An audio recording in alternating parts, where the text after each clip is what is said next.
Kia ora everyone, and I must say it's really nice being president just once in a year, or maybe twice in a year. Welcome on this disgusting Wellington day that continues our appalling summer. It's just as well our guest speaker comes from Southland, or he might have turned back halfway in the air. Last week sometime I was standing on the pedestrian crossing outside David Jones, and there were some tourists behind me, and one of them said, "Oh, it's quite like Tassie," and the other one said, "No, it's not. It's actually like when you get out of the train on the Trans-Siberian." For the life of me, I couldn't think what on earth to say, so I just crossed hurriedly. Now, welcome to the Rotary Club of Wellington, serving Rotary from the heart of Wellington since 1921. The crucial date is heading ever closer. Particular welcome to our guest speaker, Jerry Ford. And I know he's going to be fantastic because even sitting beside him I feel 100% more motivated than I may have been before. Andrew Austin is not there. William Somerville is our introducer and thanker, and Murray Milner is our sergeant. Please make sure your mobile phones are turned off, down, whatever, and you've got your name badge on. And I'll call on Peter Cullen to say our thought for the day, please.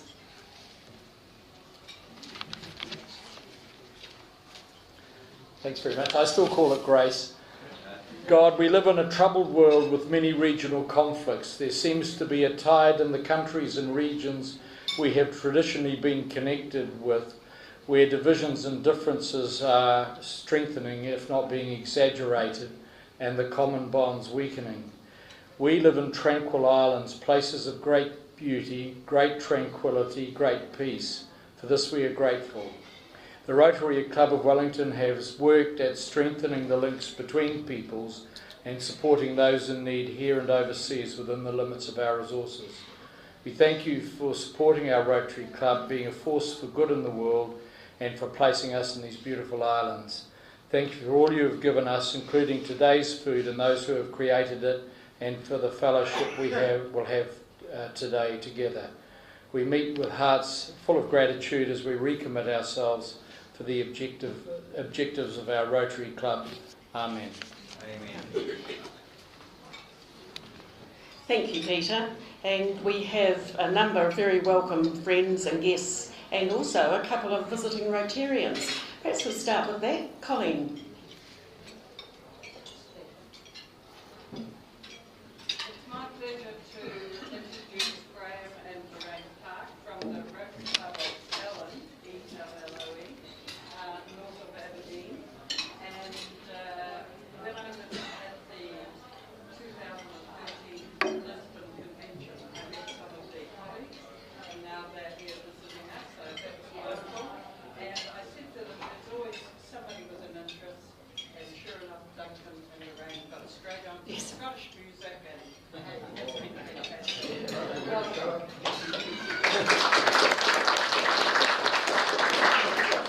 Maybe Jerry will be able to include some Scottish dancing in the later session. Suzanne Snively.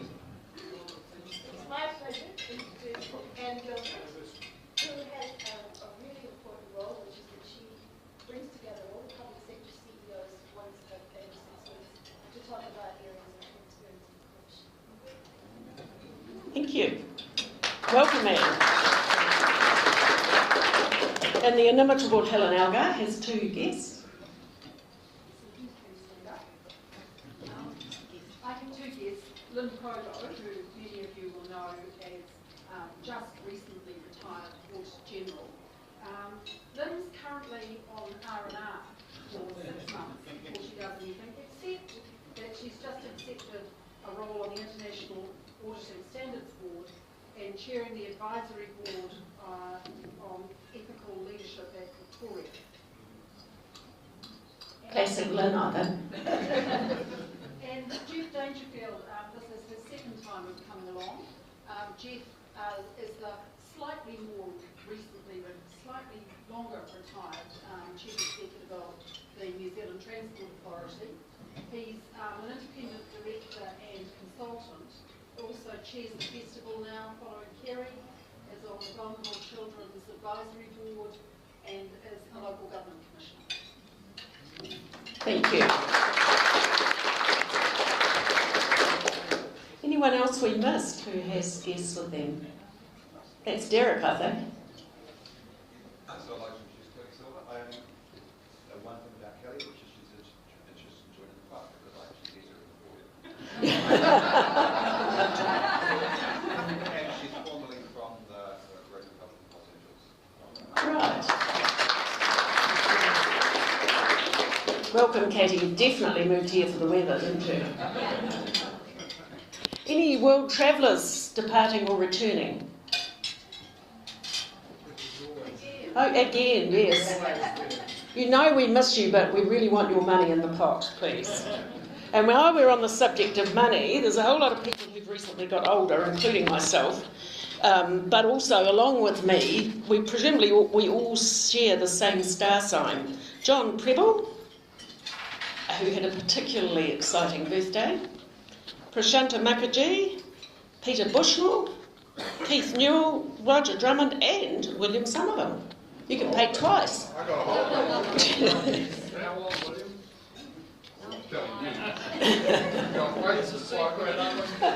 There's a fine for people who keep secrets, Murray, and Murray's our sergeant. Thank you. People are talking.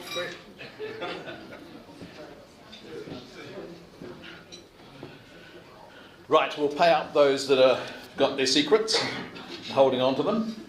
But in the meantime, I wanted to just do a couple of little survey things and then talk about something that's pretty topical these days, which is cyber security. You might have noticed that I've been playing around with this camera thing over the last few months in conjunction with Michaela. And so my first question is to do a little survey. Given that we do all this work to actually get these videos up on the web, who looks at them? Who has looked at them at least once? Oh, good. Good. What about 5 times or more? Oh, it's getting a bit thin there. Okay, anyone that hasn't watched a video on the web, watched a meeting on the web, please pay up. Now, following on from that is a few questions about social media. Now, I know that a number of the club members are on Facebook because I see various posts from them from time to time. So I think there's quite a large fraternity on Facebook. And I won't bother asking who is and who isn't. However, I'm not so sure about Twitter. I haven't seen anyone on Twitter, but maybe I'm wrong. And so who's on Twitter? Hands up. Oh, a lot thinner. I would have thought that given President Trump's preponderance to put Twitter feeds on, that people would have been right into Twitter. Put you right off, has it? So those that have been put off Twitter by President Trump can pay up. There we go. Okay, given that we have an interest in social media, at least to some extent, I thought it might be worthwhile just talking a little bit about cyber security and your vigilance around it. Have you noticed recently an increase in the number of strange emails that pop into your inbox? Who's noticed strange emails? Yeah, I'm one. Yeah. There's quite a few of them. In fact, he's not necessarily strange. The statistics are that ransomware attacks have actually increased by 50% during 2016, so it's not surprising that you're getting a few more strange emails. Do you all know what a ransomware attack is? Okay, well this is where someone puts an email on and you click on a link, the email then downloads some software. The software then stops you from being able to access your own data on your computer. And then they send a little email saying, a follow-up email saying, well, if you give me a few $1,000s, I'll release your data. So that's what ransomware is. So you need to be very aware of it. And so don't click those strange little links that you might see within strange emails. Preferably just delete the email very quickly. If it was urgent and someone wanted something, they'll send you another one. Especially emails you get from Derek Gill. Okay, here's one. One of the best ways of actually solving or addressing, mitigating ransomware is to actually back up frequently. So who here backs up their data at least daily? Who does it weekly? Who does it monthly? Who does it not at all? Well, you better be very wary, because if someone gets your data and you haven't got it backed up, then you'll have to pay if you want it. There's a large range of other cyber attacks that can come into play, though, and one actually struck my elder sister recently, which you may be interested in. It's an unsolicited phone call from a so-called Spark agent. She's a Spark broadband customer. And the person claimed that her PC had been hacked, and if she did not allow the person to access her PC to remove the malware that the so-called hacker had put on her PC, then she would be removed from the Spark broadband service and blacklisted on any other broadband service. Now, so she was a bit suspicious about this, so fortunately she gave me a quick call while she kept the person online. It was very interesting actually having a chat to this guy. He claimed that his name was James Cordwell, but he had a very, very strange and robust Indian accent. He also decided that, after I asked, provided a Spark ID number, but I just happened to have been in the telecom business for a long time, and the Spark number and the ID number that he gave was not legitimate. But he also went on, he was very, very persistent, and went on and said, well, you can look up this particular person who is my boss. And it was on Google. And I did actually do a quick Google search, and it was a new Spark executive. But the interesting thing was that Spark executive runs a piece of business that's got nothing to do with consumer service. So all those things sort of suggested that he wasn't quite on the legit. And I said, drop the call. And my sister did that. Now, the problem is, of course, that what he was trying to do was actually to get access to her PC so he could be the hacker and provide the malware and take over her PC. I subsequently found out, having a few good contacts in Spark, that in actual fact there's been people have paid out $12,000 and more because of this particular attack, and thus focusing on more elderly people that have Spark or Vodafone or 2 Degree accounts, broadband accounts. So you've got to be very careful. They basically track the keystrokes and then provide the bank account details and passwords and those sorts of things. So beware of malicious attacks. Keep all virus protection software up to date. Run virus scanning software regularly. Delete strange emails. Back up your files regularly. Be suspicious of unsolicited callers, even if they seem genuine. Don't allow anyone to access your PC or device unless you know exactly who that person is, and put in the rest of your change into the sunshine box, please. Thank you.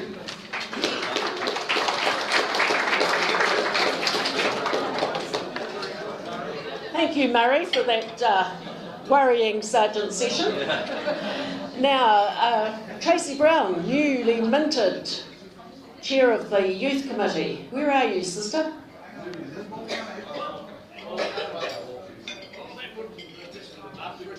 Aren't you next? Get on with it. He doesn't usually respond that quickly to his sister, obviously.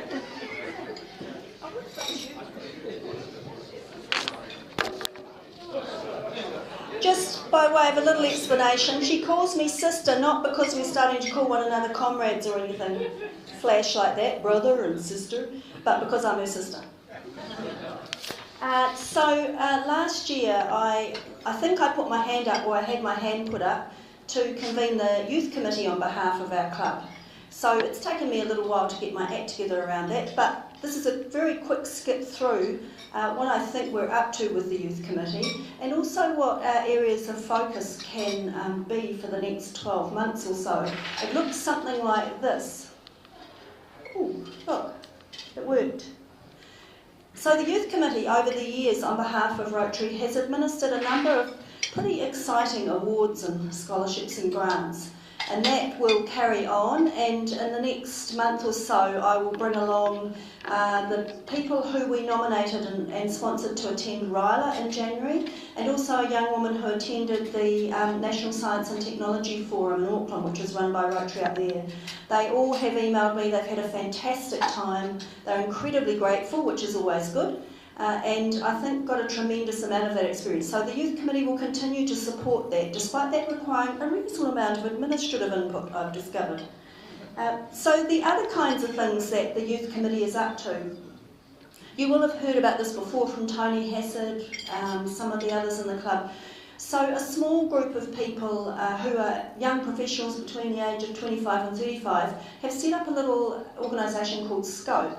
And Scope will be aligned with our club, have a loose kind of we can help, you can help association with the Rotary Club of Wellington, and they are very interested in focusing on some specific areas where they think they can add value and have particular interest. So Scope's got underway relatively recently. I met with them last week. They're intimidatingly sorted out, frankly.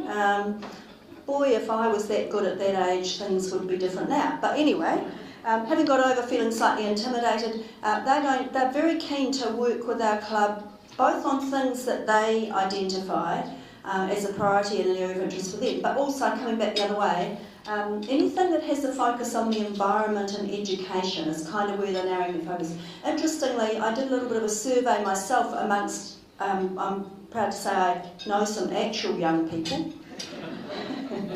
So, not my sister, William. She'll tell you her age if you share yours, William. Yeah, privately. Okay, fair enough. And so I did a bit of had coffee catch-ups with some people I'd worked with over the last few years who fit that age bracket. And they were very clear that they have a lot of stuff they participate in already, and not surprisingly, like all of us, it tends to be associated with what their core non-work interest is. So if they play sport, they'll also be coaching a team. If they're interested in environmental issues, they'll already be involved in something that has that kind of flavour to it. So their response in my little question, very limited, non-statistically significant survey, was that if our club or Scope were working on something that was like a particular or a niche cause that they were interested in and had an enduring interest in, they would absolutely get involved.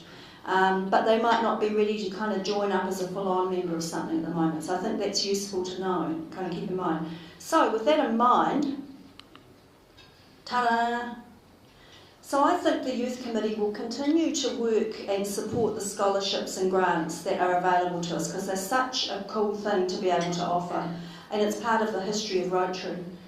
Scope will grow in its own way and will look to us for support and will challenge us too as it grows.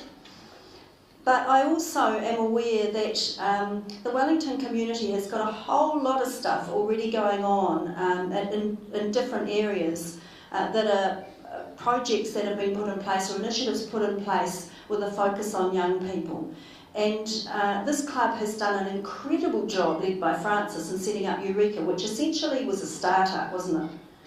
But we all know from observing the work that Francis and others have done how much it takes to get something like Eureka off the ground from scratch. So I'd like to think that the focus for the Youth Committee over the next couple of years could be in providing a couple of areas of support to projects that are already underway. So I'm not suggesting we do another from scratch thing, but in particular my experience with this club has been that we have expertise and connections that often we take for granted, and that to the benefit of some other organisations working in the youth area, that could be, just brilliant. So opportunity knocked just before Christmas. Grant Urich shouted me a coffee, which was incredibly generous of him. And Grant, through his involvement with the scouting movement, has been part of a team putting together the Loch Tramping Hut, which is associated with the Brookfield Outdoor Education Centre in Wainuiomata Forest. Is it? Yeah. So the Lock Hut has got this huge offer going for it. It's intended as a replica of a dock tramping hut, and yet you can walk to it within 15 minutes of the Brookfield Outdoor Education Centre. Of course, if you want, you can make the kids do a 2-hour tramp in there as well.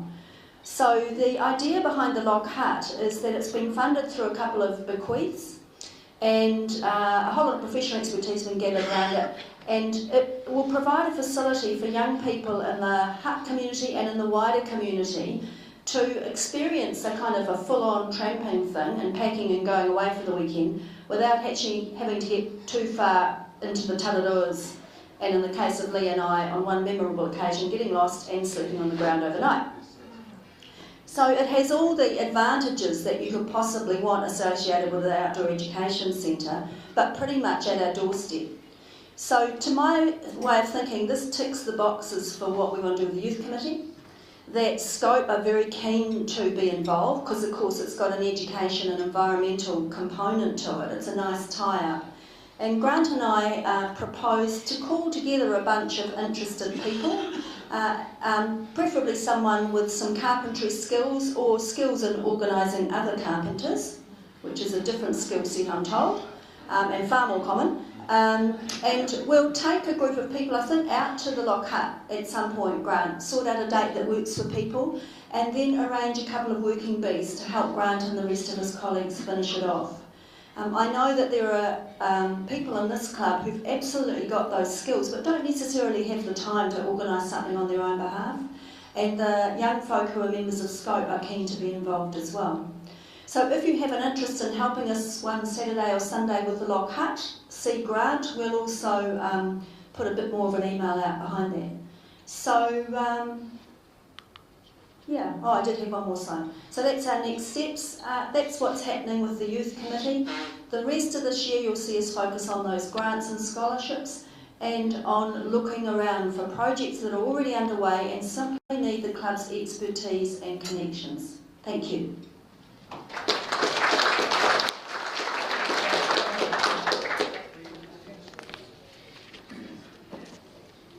Thanks, Chris.